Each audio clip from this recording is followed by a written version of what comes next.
Hello, my name is Ali. I'm an aspiring author, and today we're going to be reading one of the first books I tried to write. I feel like it's a rite of passage almost, because I was 12 years old in 2011 at the height of the dystopian craze.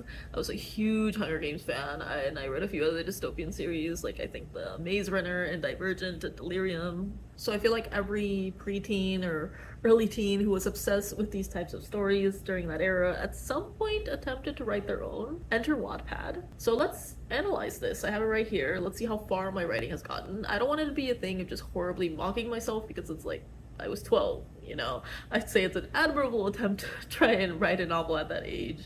Let's not be too mean to little me, but I do want to critique and see what was going on in my head at that point to make the choices I made versus what I want to do now, or and how I've improved as a writer. So let's get into it. I wrote like a few chapters of this very unfinished novel before I dropped off. I had a bit of traction. I'll put the engagement numbers here that kept me going. The name of the book is Through Metallic Gold Eyes, which will never stop being funny to me because it's metallic gold, like as opposed to what other type of gold? This is the first thing you'll notice of how I would just use phrases because I think they sound cool versus them actually having a purpose. 55 years ago, Marphibian X was first spotted in a single citizen of the United States of America. Although this genetic mutation was proved not to be contagious, it slowly began occurring randomly in the bodies of thousands of citizens, something nobody could explain. And that's not a hidden reason, it just kind of happened. According to research, Marf X makes a change in your cells, very scientific, dramatically increasing your strength, speed, and intelligence while also ridding you of any feelings or emotions and giving you the unbearable urge to murder. With so many people turning into Marfa Bates. Just the fact that I chose Marfa Bates, I don't think I need to tell you what that sounds like. With so many people turning into Marfa Bates at once, that's when the Marphibian X outbreak started. Humans versus Marfa Bates. In the end, with the help of technology, humans proved to be the more powerful race and wiped out the Marfa Bates until there were none. Although the war that lasted a year left the country destroyed, it was slowly reconstructed as the Protected States of America. Now, in the year 2089, 13-year-old Wilhelmina Frewer has been diagnosed with the Marf X and is sent to be killed for the country's own safety. The government may think she's a Marfa Bate, but Wilhelmina's older sister, I don't know how to pronounce this, Ryba? Let's say Ryba. Ryba is convinced that there was a mistake and plans to get her back home. ... Until she makes an astonishing discovery about these Marfa Bates that changes her life. So, exposition aside, it sounds, it sounds cute. It sounds like I would want to see where this is going. So I think it's a good enough description. It's very much like, here's all the history, here's what happened, and here's what's gonna happen now. Copyright 2011. Alright, chapter 1. The man is lying on his old wooden bed, no different from yesterday or the day before that. His arms rest at his sides as he faces the ceiling, his expression blank and unreadable. I think back then, and sometimes still now, but especially back then, I thought the first line of a book was so important. I wanted it to sound cool. A lot of this would just be wanting things to sound cool, and sometimes that meant it lost its meaning or didn't have any meaning at all. I thought this was pretty solid, good line. It does kind of have you, wondering about what's up with this man. It's decent prose. Let's see. I sit nearby, cross-legged, in an old plastic chair next to the bed. Like always, I feel comfortable as I share recent family events with my father. There's nothing too special to tell, but it's always nice to catch up. Perhaps he'd be interested in knowing what Willie and I are learning in school or what joke Belle has recently come up with. I'm sure he would be. Before our mother passed and our father was still speaking, he would want to know every detail about our day. For the last 6 years, he has stayed in this dim-lit room, lying on the very same bed. He's only ever gotten up to use the bathroom and obliged to his designated day and checkup week. Jacinta and I both agree on how extremely unhealthy it is, but there's not much we can do to change it, so instead we've learned to live with it and do the only thing we can about it, take care of him day after day. I think I was very much inspired by Katniss's mother's situation at the beginning of the Hunger Games. There's some similarities here, especially since, like, I didn't know what I was going for this. It's not like a coma. He gets up to use the bathroom, which is, I think it's very funny because it's just like, I think I wanted to avoid anything gross. So I guess that's the only thing he does. Oh, and obliged to his designated day and checkup week, which, is a little, it's not foreshadowing, but it's like, okay, we're getting into the setting here. Observing my father, most people would assume his age to be around 70 or 80 years old. Since that is how he acts and looks, I don't blame them for it, but he's really only 52. That means he was born just 2 years after the Marphibian X outbreak ended. I can't help but think about how awful his childhood must have been. It's a bit sad, yet romantic, knowing that growing up in such a destroyed land didn't affect him as much as losing the love of his life did. I mean, so far, I haven't read this in a while, but it's not as bad as I was remembering. I think later on it gets worse because you'll see, I didn't outline anything. I just had this cool idea, and then I was just figuring out as I go along, which is honestly generally of the things I haven't finished, that was my main flaw. I didn't plan everything out first. I didn't realize I was very much a plotter and I couldn't get things done without it. We leave, saying goodbye to our father before we do. I quietly close the door behind me and keep my hand rested on Belle's shoulder as we walk down the long hallway and then down the stairs. In the large kitchen sits my older sister Jacinta, who looks up as we step in. At 21 years old, you'd think she would be looking young, fresh, and better than ever, but the dark bags under her eyes had long sunken and her formerly full, luscious lips are permanently stuck in a thin, straight line. I can even see a wrinkle or two forming on her face, making her look almost twice her age. Those flaws don't seem to disturb her natural beauty as much as they should be. Yeah, I like the description. It's not bad. I pretend to listen as she switches back and forth from lecturing Belle and I for being late and yelling for Wilhelmina to hurry. We really aren't late. We are almost ready to go, and yet didn't have to for another 15 minutes, but Jacinta is always in a rush, as if she thinks that if she doesn't keep moving, something will catch up to her. It isn't just because it's checkup week. Jacinta sighs in relief as her last sister in a pleasant orange sundress and sandals finally travels down the stairs. Willie. They say we look exactly alike, which is partly true. In my opinion, she looks like a super improved version of myself. We both have long, dark, curly hair, while mine is a dull, frizzy, tangled mess. Hers sits in perfect shiny rolls around her shoulders. Willie's got the flawless skin, while mine is all but. Her lips are plumper, her nose is smaller. She has the perfect weight, but she's the only one of us that inherited our mother's beautiful green eyes rather than our father's brown. I watch as she stands near me.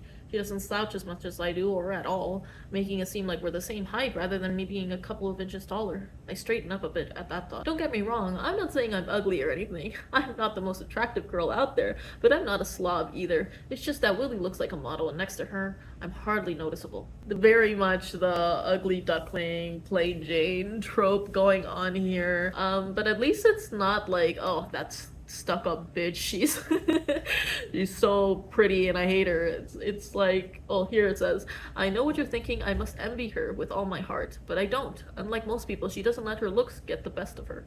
She's not only the prettiest but also sweetest, kindest girl I've ever met, and along with her eyes, those qualities make her remind me of my mother, in a good way, of course. Yeah, I think I was really trying to make this character just like a perfect angelic human being, or at least that's how the main character is seeing her, which makes it, you know, I guess it was supposed to make it extra devastating when, well, I already said it in the description, something's gonna happen to her. God, this dialogue. I don't want to say it's cringe, but Willie's got her arm around my shoulder and is staring at her older sister, who is not now literally dancing around in a hurry to panic. You got ants in your pants, Jace? So what talks like that? Sometimes I wish I wasn't so self-conscious. Okay, here we go. Sometimes I wish I wasn't so self-conscious, at least not enough to be able to wear shorts in public. Although as much as my usual long jeans and t-shirts have made me sweat during the hottest of days, I know I'd never work up the nerve. I also, at that age, well, I think she's supposed to be older. I think she's supposed to be like 16 or something. But at that age, when I was like 12, I didn't want to wear shorts in public either. So I feel like this was a bit of an insert, at least not the entire character, but parts of their personality. Happy checkup week, everybody. A voice interrupts my thoughts and I turn to see a girl about Wilhelmina's age walking beside us.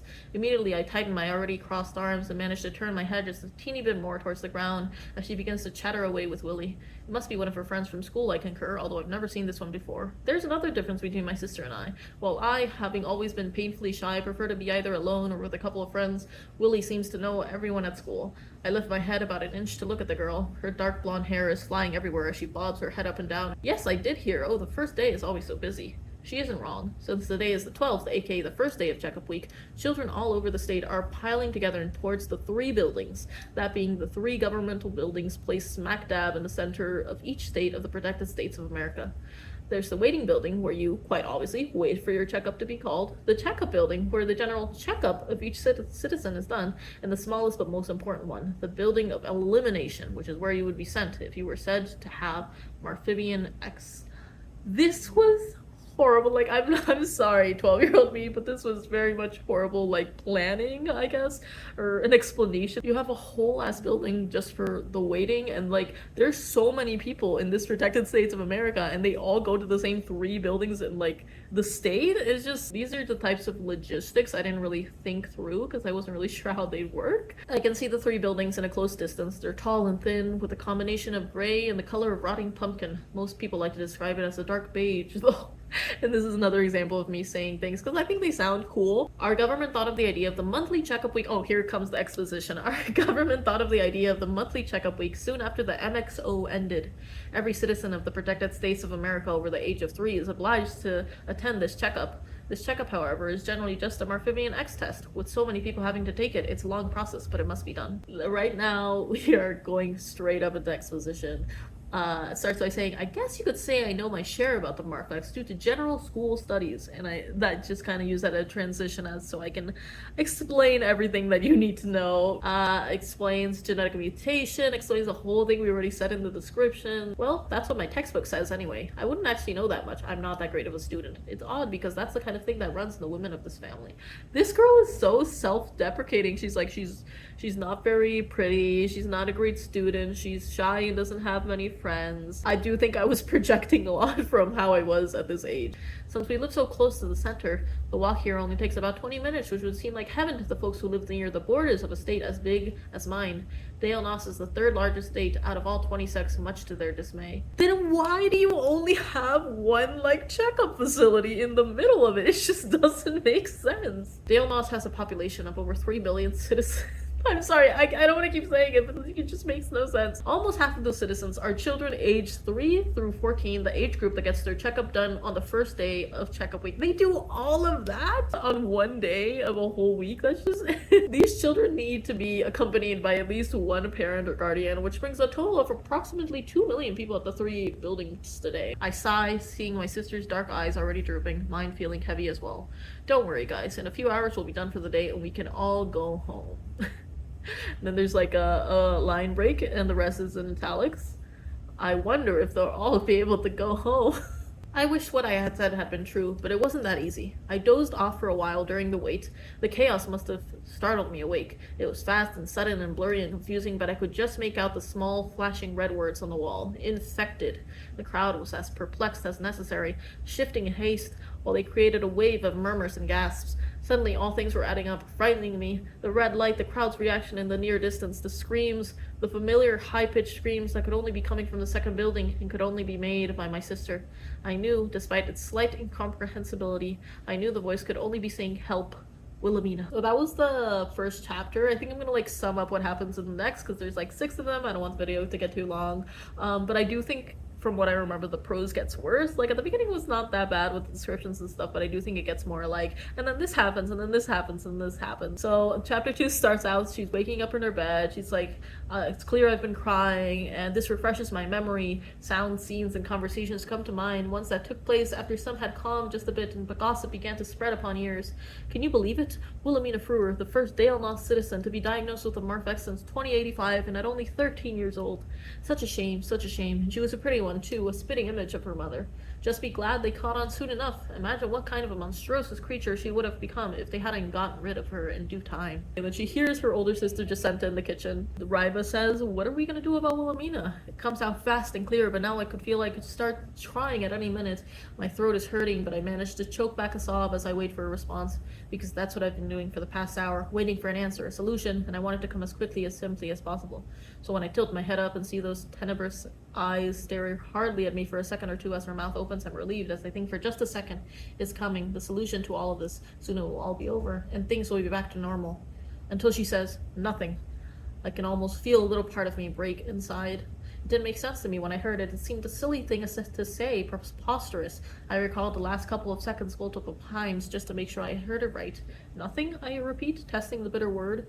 What do you want me to do, Riba? Her voice rises angrily. They diagnosed her with a Marfex. We didn't notice the symptoms and there's nothing we can do, alright? And then she gets all angry and all of a sudden there's a knock on the door and we're introducing a new character. Her cousin, Felix, a tall, well-built young man who's around Jacinta's age but in much better shape with sandy pink skin, light brown eyes and curly auburn hair. So he's all cheery, and then Raiba is very angry, so she like leaves and he goes after her, and in her head she's thinking Jacinta may have given up, but I'm no quitter. One way or another, I'm going to get my sister back. And then there's this weird I remember this is like this game. It says rocks. I see the sunrise as we walk outside, and all I can think is rocks. It's a game Felix taught Willie and I when we were younger. We would get up early to watch the sunrise with my mother and my Aunt Fairly, just like they did when they were younger. It was quite beautiful and peaceful until that big yellow curve really came into view. Then we would start hauling rocks in its direction. Willie was only 2 years old at the time, therefore I don't think she really understood the concept of the game, but basically whoever's rock reached the sun first was the winner. Of course, nobody ever really touched the sun with their rock, but with all this anger building up inside me, all I want to do right now is start hauling rocks again. At Jacinta, at the idiots who took Wilhelmina away, at anyone I can. I think it was a very forced metaphor, I guess. Like, why would you play that as a game? But, you know, it's cute, I guess. And Raiba says to her cousin, you know, right? About what happened to Willie. And he's like, how could I not? It's all over town. She's like, she's just gonna try and let this pass, you know? And he's like, what? And she's like, Jacinta, she's taking the situation like a lack of milk in the fridge or something. Our sister was taken away and she's gonna roll over and shrug. Oh, what do you want me to do, Raiba? I accurately mimic. Oh, there are a number of things we could do. Felix says, Raiba, Wilhelmina was sick. And Raiba says, was she? She only had a few symptoms, a few meaningless, useless, teeny tiny signs. Gray fingernails, purplish tongue, delayed blinking, so what? Felix says, you think there was a mistake? But Raiba scoffs, pausing for a minute to think this over. A side of me argues with the other. Signs, as small and meaningless as they can be, are still signs, yet they are only physical. Wouldn't she have acted differently, behaved unusually? We would have noticed something, but we didn't. She was being nothing but her lovely, sweet, usual self before she was torn away from her life because of these signs. When I speak again, my voice is weak and soft. There had to be a mistake. She says, I'm gonna go and get her back. And then she just spells it out. She's like, Felix, I'm going to fake the symptoms, find her in the building of elimination, and escape. I need to do this, and I need your support. And at first he's like, I'm gonna assume this is a sick joke, because otherwise you are insane. And she's like, I'm not joking. And he's like, you have to think this through, Raiba. Go home and get some rest. Everything will be fine. They're like struggling physically. And she's like, no, don't you see? Wilhelmina didn't have any mental or emotional symptoms. I didn't even spot the physical ones all morning. And yet the doctors are confident that she's infected. That can't be right. And then he says, okay, let's say you're right then. Have you ever considered the fact that they've probably already killed her? It hits me as if Felix is suggesting to a little girl that Santa doesn't exist. And I take a breather before I answer, my voice coming out as soft as his. The government has a legal obligation to wait and run additional tests before the sentenced death, right? Raiba, the government, he trails off. I have to try, Felix. This is my sister we're talking about here. Your cousin. I have to try, and I will regret it all my life if I don't take this chance. Felix says, you really want to do this?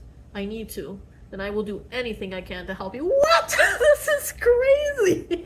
And then he was so easily convinced, and, you know, the whole thing of, like, what if she's already dead? It's just like, yeah! But no, they gotta run additional tasks, and this is where you can really tell, and it gets worse as it gets on, it's like, there is no plan here, I just want to make the plot move along, and it's very nonsensical. And this is where they try to discuss the plan, and she says, well, if I'm going to fake the symptoms, I want to have the clearest indication there is of having the Marfex. And then he nods. Metallic gold eyes. They show us this in school, over 50-year-old pictures of Marfa Bates and their most known characteristic, vicious metallic gold eyes.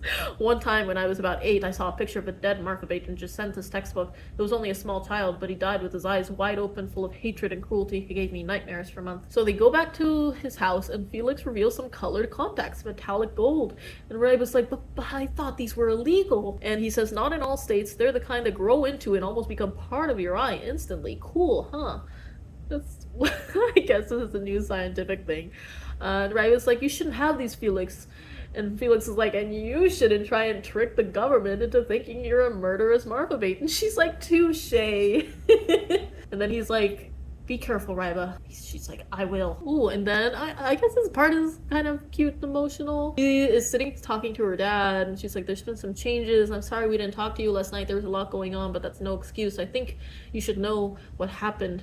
And then she tells him, she's gone, Dad, I choke out. They took her away, and Jacinta is just believing what the government says, but I know there's been a mistake, and I'm going to fix that mistake. I'm going to get Willie back. And a tear slips out of her eye, while he remains expressionless and unmoving.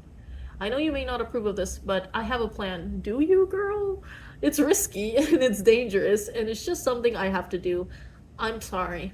And then she speed walks to the door. I only stop as I hear the low, barely audible words. The first sentence my father has managed to utter since our mother died. It contains only 5, but each and every word means so much, and together they mean more. A command, a beautiful command. Get me back my daughter. I don't know, I wanted it to be really intense, clearly. And you know, I get some comments on this. People were reading this, they were like, oh, the ending was so beautiful. I don't know, it's clearly amateurish because, again, I'm 12, but I feel like you could see my potential as a writer in these. So then chapter 3 starts with Ryba going to get her checkup, and Jacinta, just before she goes, is like, I do care, but there's nothing I can do about it. And Ryba's like, oh, well, I can. And then she goes to the building, and like there's this long hallway apparently before she goes into like the checkup room, and then she stops and she puts on the contacts, and apparently she was wearing gloves, which no one questioned, but then she takes them off and she got like fake gray fingernails. Anything is possible in the fashion world nowadays. Even dyeing your tongue a color as silly as purple, even though the other thing was outlawed. Like, aren't all the symptoms gonna be outlawed, faking them? I don't know. After all, it's not just the physical signs that count. Behavior counts as well. And then, you know, she goes in, and the doctor and the nurse and whatever are like, come in, hurry along now, we don't have all day. They're like trying to get through this, which I guess is realistic with all these logistics of trying to do all these people at once. She's like, oh, sorry, I mutter lamely, closing the door behind me, walking a bit closer, and then she's like, stop it, you idiot. A Marfabate wouldn't apologize, would they? Damn it, why don't I pay attention in class? This is very silly to me. And then they stop. Once they finally see her, the nurse's mouth forms an O, closing and opening like a fish. To Dr. Hagmere. And he's like, what is it? And then he sees and recites Lisa, the nurse's expression. It's then that I get a glimpse of myself in a mirror by the corner. I look calmer than I feel, almost lifeless in fact. A few curls have gone loose from my ponytail and my skin looks pinker than normal, but it's not any of those things that causes the adult's looks of horrors and shock. It's my large, blood-curdling, metallic gold irises that seem to just stare into your soul. I can't believe that's me. For a millisecond, a look of fright flashes across my face as well, but I manage to regain my dull image when I look back at the doctor and Lisa. The doctor has already called in their men, who soon come out of a second door and grab me tightly, dragging me back towards it. I immediately start struggling and kicking and yelling, appearing as wild and animal-like as I think a Marfabate would act. I even throw in a couple of large bites in the air, showing off my purple tongue. To be honest, it's quite a fake and pathetic attempt, but the men look frightened to my satisfaction. All I can think is, it's working, as they haul me through another even longer passageway, which I'm assuming leads to the building of elimination, because that's how all of this works. I have no way of telling since I've never gotten this far. This is where I start to like describe things more, and everything is just made of metal. The door's made of metal, the rooms are just pure metal and they're empty, and I think it's because that's what I thought futuristic science-y things looked like. It's a lot of like not having great setting description. And they shove her to the floor and pain shoots through her body and she's like, this is it, they're gonna kill me right here before I could even find Willie. And then they punch her in the face and then everything goes black. And then it's so cute, I put a little note after this saying, I'm not exactly satisfied with my writing in this brief chapter, but I hope you enjoyed it. Chapter 4, she wakes up, she's still in the room, and she's starting to panic. It's not what she expected at all, but it's like, what did you expect? It says, but then again, I'm not even sure what I did expect. That I'd immediately find Wilhelmina and break us both out that easily? This isn't a plan. This is ridiculous. I'm a child. I'm an idiot. I'm unprepared. Honestly, this is where it just gets very silly to me. It's supposed to be very emotional, but she's just like basically admitting, and not like her, but like to the reader. I don't know where I was going with this, but she's like talking to herself. She's like, stop it. Discouraging yourself won't help any of this. You just have to figure out where she is and get out of here. I bet she's in there in the mysterious door, just waiting for me to save her. But then the thoughts change from comforting to disheartening, as a less pleasant one pops into mind when I remember what Felix had suggested. What if she's already dead? I back up against the wall and slide down to the floor, feeling sick. They couldn't have killed her already. They're obliged to wait, run a couple of tests, aren't they? This can't be happening. A couple of days ago, I was a content teenage girl living normally with my whole life ahead of me. I had some social problems and a bad family past, but I still had my sisters. I had Willie, the Willie who I would play with and laugh with and take care of and vice versa. The Willie who hugged me when Mom died but has stayed so strong ever since. Now they're both dead and I thought I could do something, but all I can do is wait for my own death to come. What about Belle? What about Jace? What about Dad? What about Felix? What about our town? What about us? And then she's like sobbing and she vomits onto the floor and curls up into a ball. And then there's some random song that I'm not gonna say because I don't know what the calm steady tune is supposed to be. I think, again, this is one of the things I like ripped off from the Hunger Games, but I was specifically thinking of the hanging tree when I like wrote in this thing.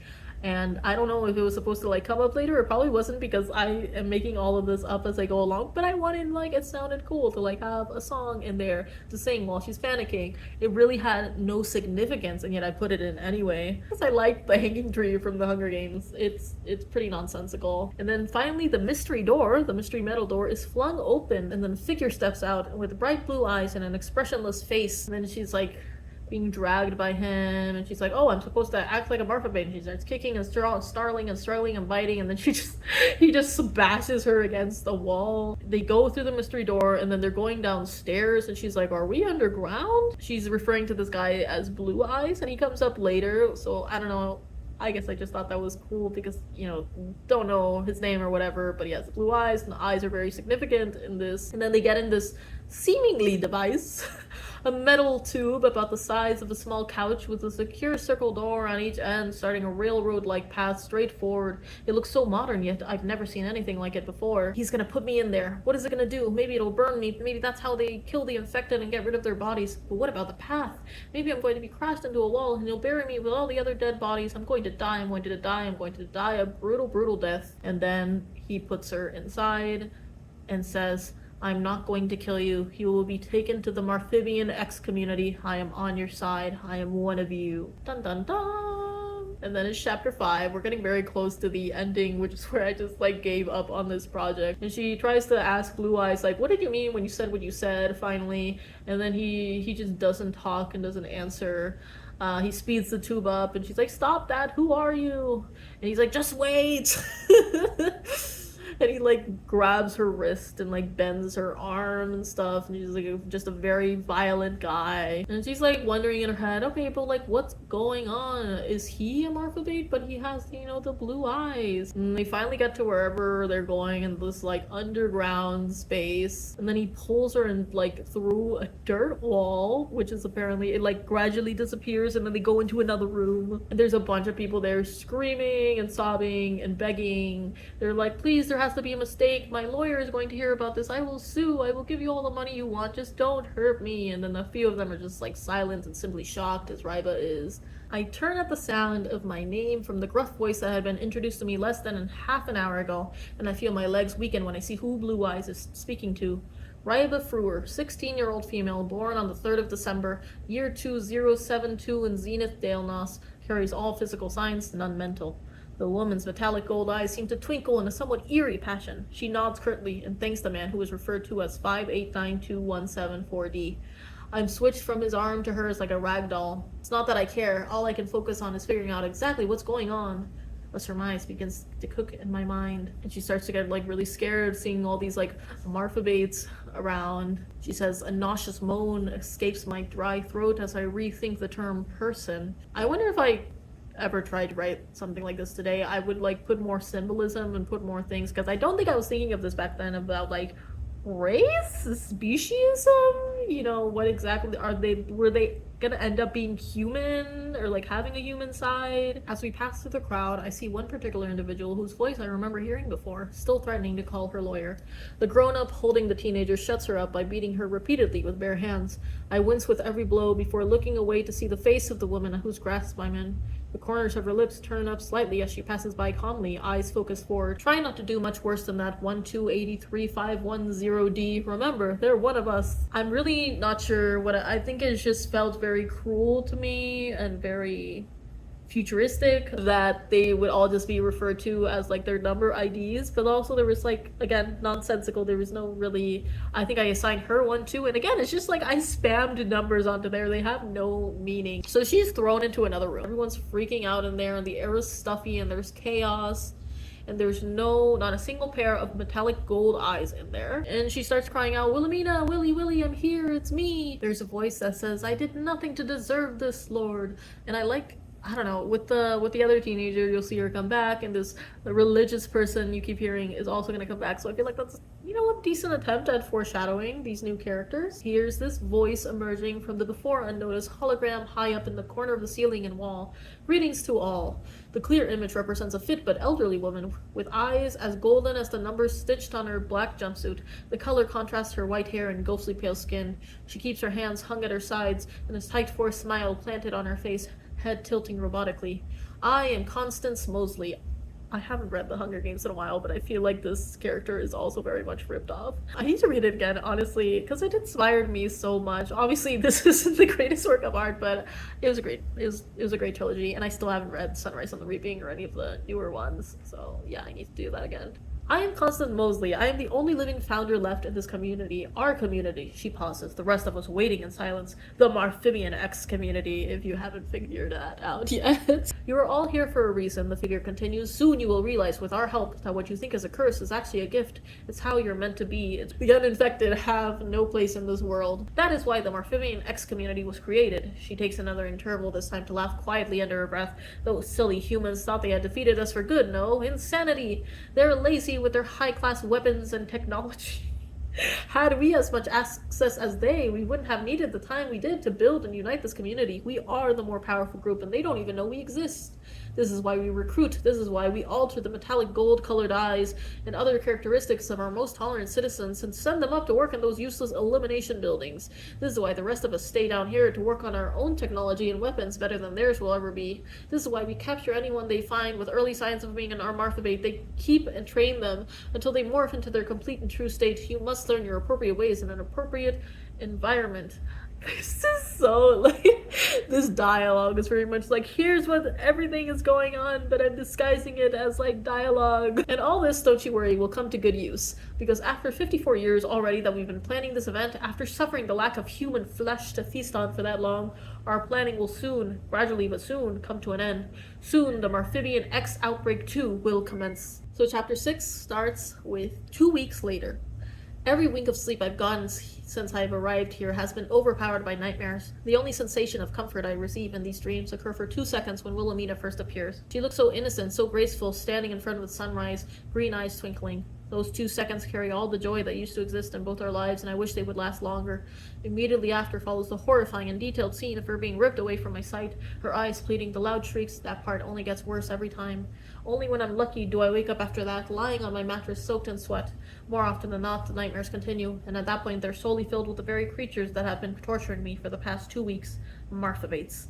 They're the reason I'm still here. They're my barrier. They aim to teach us, to maintain us at a level of life they consider healthy with every class we're forced to go to. We can try to skip to avoid the abusive superiors, but it's never worth the consequences. There are 2 sections that the undeveloped Marphibates can go in. Strongest and weakest. Okay, that's convenient. There is no in-between.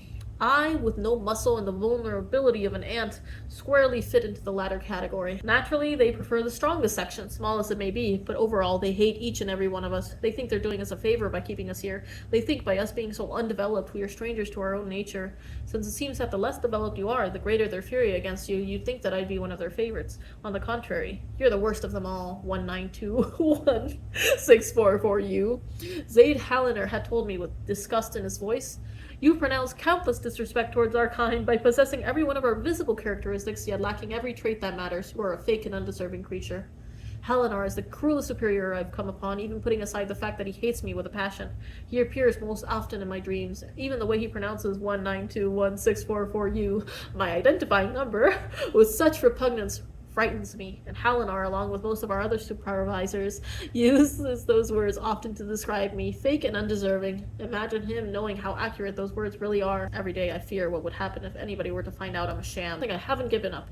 From the facts I've gathered, I know Wilhelmina has to be here somewhere. What I don't know is how much time I have left to find her. Then she's sort of describing the surroundings a little bit. She's in the commissary, the cafeteria, the kitchen, whatever. Sitting with this guy named Caleb. He's around my age and size, but chubbier. We've developed a silent friendship, or as close a friendship as you could call it. When we first started sitting with each other, it was a coincidence. I didn't even know his name then, and even now he hadn't been the one to tell me. In fact, I don't think we've said a single word to each other. Of course, I've tried, and I think he has too, but all that comes from it is grunts, nods, and open mouths with no sounds coming out. Okay, yeah, I mean, that makes sense. You're in a really traumatizing situation right now. I consider this as I look at Caleb, sat not next to me but a chair away. His green eyes glance at me as well before dropping his eyes and shutting them.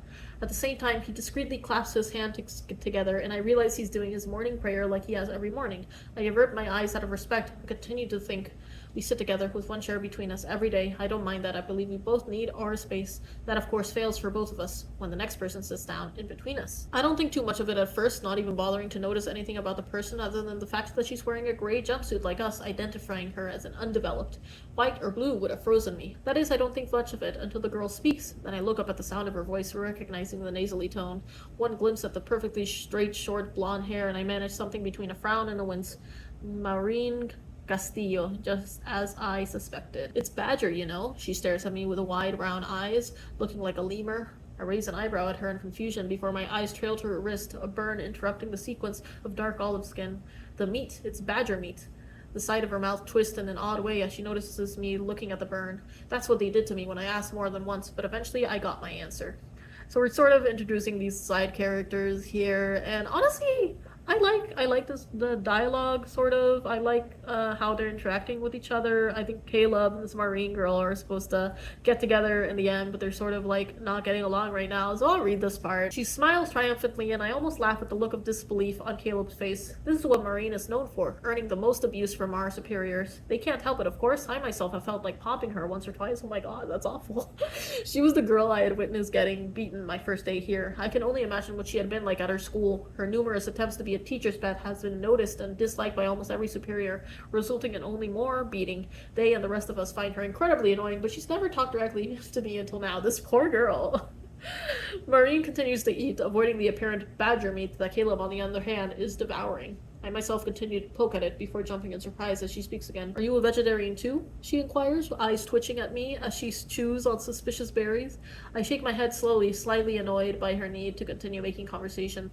A nearby clock indicates that it's nearly 6 a.m. and I force myself to put the meat in my mouth. I know I have to hurry. The lessons begin at 6:15. If I don't finish quickly, I won't have any time to search this morning. You're a vegetarian? The croaky voice interrupts my thoughts, and I look around, confused for a moment before I realize it came out of Caleb. Maureen looks as shocked as I do when she hears him speak, as tiny as the voice is. That is to say, you refuse meat. He stares daggers at her, but she regains her composure quickly. Yes, I don't believe in killing innocent animals for our own needs. She looks him over, smirking a bit. I take it you're a heavy eater? Oh my god, what a bitch. Caleb looks down, ignoring the remark. After that citation, everybody nearby who had heard stares at Caleb in baffled silence. There's distant anger in his eyes, I can tell. It reflects in the light like the cross around his neck.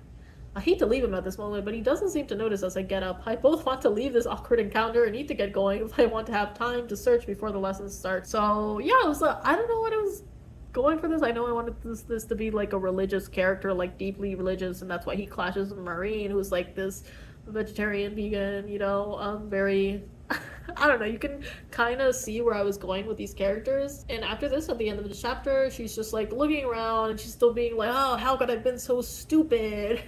I could have known that this would be the outcome of my plan, but that surely could have been. So silly to me. But she still says, I know she's alive. I gotta find her here. And then she sees someone coming. She hears, hey. I hear a deep voice bark. A large hand reaches me before I shriek and fall back on my elbows, scrambling away in fear before I look up to see the hand's owner. And I'm met with a pair of piercing blue eyes. I'm assuming a lot of people have blue eyes here, but it's supposed to be the same blue eyes as before. But I'm pretty sure this blue eyes is supposed to be like a sympathetic character. I don't know if he's a Marfabate. He's like a half Marfabate or something. And I think, oh yeah, I can see in the chapter 7 that he has like a bruised eye and he's like been beat up or something. He's even like crying a little bit. He has a glint of tears in his eyes. And I think he's supposed to be, he's supposed to be sympathetic. He's supposed to be an ally character eventually. Wow, and at the end of this unfinished draft, I have like what the ending is going to be already. And this always happened to me. I knew that beginning and the ending, the very beginning and the very ending, but I didn't know it was going to happen in the middle. And I thought I could start anyway and figure it out along the way. But I can't. I need to outline. I am a plotter or I never get anything done. I did not finish this, obviously. I've actually not finished anything until very recently. I finished a graphic novel manuscript. I'm very close to finishing my second. It got me a literary agent. I've come very far since this silly little nonsensical wattpad novel, but I don't know, I'm proud of how I've grown as a writer. You could see my potential. You could definitely see my potential in this, even if it's objectively a very bad book, unfinished book. I say objectively, but like a lot of people were enjoying this. People were like, when are you gonna update? And I really wanted the validation. I've always like been fueled by validation. I've started writing a prose novel again for the first time in many years. So far I've only been writing comic and graphic novel manuscripts. I do write prose through text roleplay. I've written prose in like other contexts, but never this like long form trying to write a novel thing. Not never. In many years I haven't. I'm kind of scared. Like I don't know if it's gonna be any good. I definitely think I will have improved since I was a 12-year-old. If you made it this far, let me know, what were you writing as a kid and was it any good? I just love to hear about it, honestly. It's so innocent, informative, and if you give this video a like, it will probably make me very happy. Thanks for watching, and I will see you in the next one. Bye.